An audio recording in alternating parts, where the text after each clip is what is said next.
HQ Spotlight. So the NFL regular season is done. That means the offseason plans begin for a handful of teams. Look, the top of the draft is set, and there are big questions for a lot of these teams, from front office decisions to coaches, quarterbacks. Do you keep the guys you have? Do you move on? And what is the best way to fill those glaring needs? For more on that, let's welcome in Pete Prisco, two-time Super Bowl champ Bryant McFadden here. You guys are essentially going to kind of be our GMs here. And let's go through some of the teams that need to make some big offseason changes. We're going to start with the Titans. Already fired their GM. They have the #1 overall pick in the draft. Pete, you have officially hopped off the Will Levis train. For this team. So for this team, do you... For this team. You could go somewhere else, it'd be great. Yeah, go to the Rams, back up Matt Stafford for a while, and then become a quarterback. I think that's what he should do. So that's Will Levis, but what about the Titans? I mean, do you hang on to that pick? Do you trade out? You know, how do you approach this? Well, I think when you do your evaluation on this draft, you have to decide, is Shedeur Sanders or Cam Ward, are they the answer to your quarterback questions? And right now, look, there's still doubts around the league about both of them. I'll be honest with you, at least from that #1 overall pick standpoint.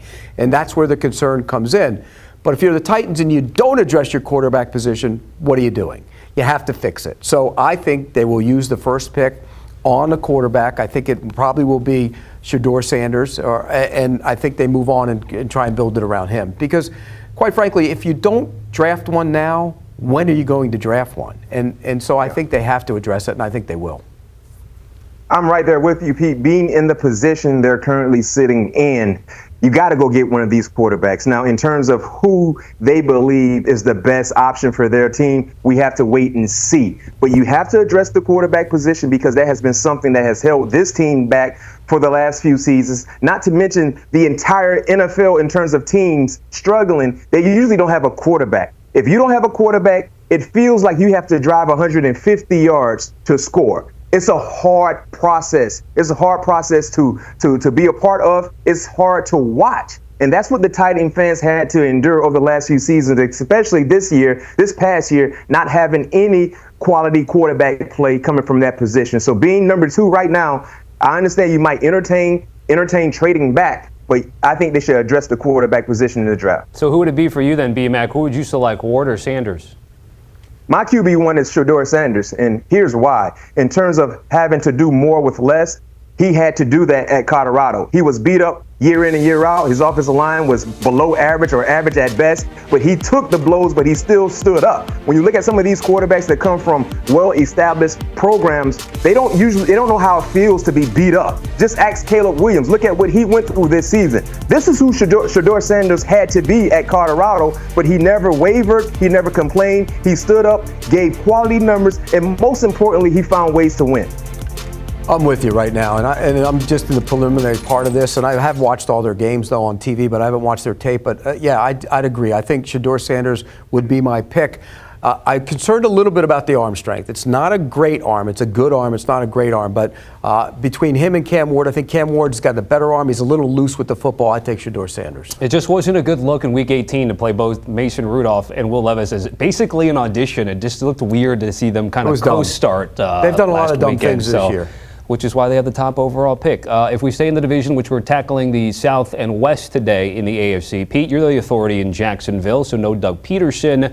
They do have Trevor Lawrence. He was injured this year, so how do you fix Jacksonville now? Do whatever you can to get Ben Johnson. Period. End of story. You have a quarterback who's making $250 million over the next 6 years. You have to fix him.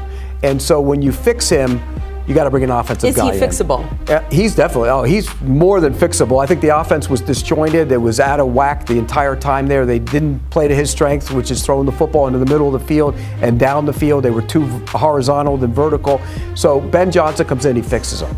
And the problem with Ben Johnson is Ben Johnson's not going to take that job if Trent Baalke is forced on him. Now, there's still some debate whether Baalke will be the guy. He's in part of the process right now. But if Ben Johnson goes in there and says, I don't want Trent Baalke, but they want Ben Johnson, then I think they get rid of Trent Baalke and he brings in his own general manager. I think he's the right guy for the job. I think he wants the job if Trent Baalke isn't there. And I think everything they do going forward, they should do what they can to get Ben Johnson. First and foremost, let's address Trent Baalke. Why is his seat always comfortable there in Jacksonville? Like when you look at what has happened with Jacksonville the last few years, Trent Baalke has always been the most comfortable individual in the building, and his production does not warrant that. So to your point, if you're bringing in a head coach, you usually see organizations bringing a head coach and a GM together. They make sure that relationship is established. But if you're telling me you want me to come bring this program back to life, but I have to work with him, no, it doesn't work that way. That's why you don't see the best chemistry, especially there in Jacksonville, because Trent Baalke has always been in place. Urban Meyer, Trent Baalke. Doug Peterson, Trent Baalke. Whoever they bring in, potentially working with Trent Baalke. And then let's go back to San Francisco days. Oh, remember, Trent was the person who brought in Chip Kelly, Jim Tom Sula. I mean, when you look at what he's done, I don't know why his seat has been as comfortable as it's been. So to your point also, Ben Johnson has to be the name, the only name for Jacksonville. You give him a blank check, because if you want to get the most out of your quarterback, Ben Johnson has shown the ability to make Jared Goff look like one of the best in the world. The way he draws up plays, the creativity, and just the balance of the offense. Jacksonville, that's what you should have. So to your point, Pete, if they say, Ben Johnson say, I want to be the head coach, but Trent has to go, how fast can you get a ticket? Well, and here's the thing about Trent Baalke. He's been a pro at it for a long time. He got Jim Harbaugh fired in San Francisco. Just think about that for a second. Jim Harbaugh is arguably one of the great coaches in both college and the NFL, and he got him fired. So, you got to take it for what it is. I think ultimately they're using him as part of the process right now because I think Shad Khan needs to lean on him. But if somebody comes in there like Ben Johnson and he says, look, I got a choice between this job and your job, I want your job, but I don't want him, then I think Baalke goes out. Let me ask you this really quick. Trust an individual to be who they've shown you they are. To your point, all of that is under his resume, but yet and still, he is comfortable as a baby in a car seat in Jacksonville. How? Really quickly out of the jobs, because he is going to interview. Everybody's going to be after Ben Johnson with the Bears, with the Patriots. We know that already. What is the most attractive job for him? This one. The Jags? He's from North Carolina. He's a small-town guy. Jacksonville, small-town city. No state income tax. An owner who doesn't meddle, by the way, and is more than willing to spend money. All you got to do is look at what Trent Baalke spent last year. Gabe Davis, big contract. Eric Armstead, big contract. Ronald Darby, big contract. Mitch Morse, big contract. What they get in return for it? They got nothing. So he's willing to spend. They have the money. They have a new stadium coming. It's a great job. Let's try to fix another team. Let's go to the Colts here. We have not seen, and we're not expecting to see any front office changes, any head coaching changes. And you do have Anthony Richardson. How much is this about unlocking the potential of Anthony Richardson? Well, I think you have to unlock the potential, but how do you do that? Exactly. Do you create the offense around him? Do you do more in terms of getting him outside the pocket? Do you put more on him to be a pro? And that's what you heard coming out of there. When he was benched, he wasn't benched because he decided to take himself out of the game. He was benched because he wasn't the first one there and the last one out. And as a rookie quarterback or any quarterback, you have to put the time in. I think he started to do better with that. He got a little bit better, but he needs to do more of it. And I think that's where the focus has to be. The other side is they fired the defensive coordinator, Gus Bradley. They gave up a lot of points. They gave up a lot of yards. So get a coordinator in there that's going to get a little different with what you do. He played a lot of cover three. He carried that over, a lot of zone on the back end. That's who he was. That's who he's always been. Didn't really adjust. I love Gus Bradley as a guy, but he didn't adjust. Maybe a new defensive coordinator will change things up there a little bit. Yeah, for me, this is all about Anthony Richardson. You got to create a significant game plan in the offseason to get the best out of AR. I felt like he was overdrafted coming out of Florida, but when you draft him that high, you expect dividends to come in immediately. Granted, it's been a while. It's been growing pains. So find out what you need to do to get him to perform at his best. And secondly, find out a way to make sure he's durable. Right, for an individual to be as big as Anthony Richardson is, it's something about the durability that has been in question. He only played 4 games his rookie year, played 11 games this past season.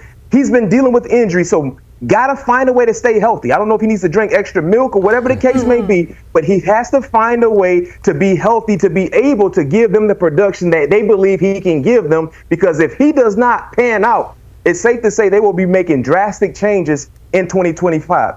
So those are the AFC South teams that didn't make the playoffs. The one in the West is just the Raiders, okay? And they have the 6th overall pick. And let me just remind everybody that the quarterbacks in their division, Patrick Mahomes, Justin Herbert, and Bo Nix. B-Mac, I'm going to give you first word because they have the 6th overall pick, but they are not in control of taking a quarterback here. Do you do everything you can to try to get one of the two that maybe Tennessee doesn't take, or how do you approach it? Yeah, Tommy, I think you have to at least try, right? You have to try to move up to potentially get one of the top 2 quarterbacks that we talked about in Shedeur Sanders and Cam Ward. And here's why. You talked about the other quarterbacks in the division, quarterbacks they will see for quite some time moving forward. That's an issue for the Raiders. Since Derek Carr left the Raiders to go to New Orleans, I'm going to give you the list of quarterbacks that have started for the Raiders. Jimmy Garoppolo, Brian Hoyer, Aiden O'Connell, Gardner Minshew, Desmond Ridder. That should tell you right there the outcomes of those ball games, because you need a name, not just a name at the quarterback position, a player that can make other guys around him better. And that's what we're seeing from the other young quarterbacks in their division. Bo Nix, the progression has been outstanding. We know about Pat Mahomes. Look at Justin Herbert. For the Raiders, if you want to compete with your neighbors in the division, you have to find a way to go get a guy who can be the guy for your team moving forward. And I'll give you a better way to go do it. Rather than trading up to 1 or 2, which you're going to have to give up a haul to go get them, go trade for J.J. McCarthy. And the reason I say that, if Sam Darnold gets the contract, which we think he will, in Minnesota, it might not be a $50 million contract, but it's 40-ish, a little Baker Mayfield contract plus some for inflation. You sign him to a contract extension and you trade for J.J. McCarthy. You won't have to give up as much. I think J.J. McCarthy, if you stack him up against these guys, he's right there with them. I think it makes all the sense. Tom Brady's going to be involved in that team. Tom Brady went to Michigan. J.J. McCarthy went to Michigan. It makes all the sense in the world, and I think it would be the right thing for the Raiders to do. I was stunned, though, when they showed him on the sideline on Sunday, just how young and how little he was. I was like, it's just a baby. Who? J.J. Like McCarthy? equipment manager. I wasn't sure if that was really him or not. Didn't look like Right. the long hair. Like the T-shirt. He was just kind of. I wasn't sure that was him. Conspiracy theories over here. All right, that is a talk about the offseason for a handful of teams. Pushing the Pile is our daily podcast at CBS. Kyle Long, Mike Renner. Pete is a regular on that show. Scan the QR code. Also, check him out on YouTube.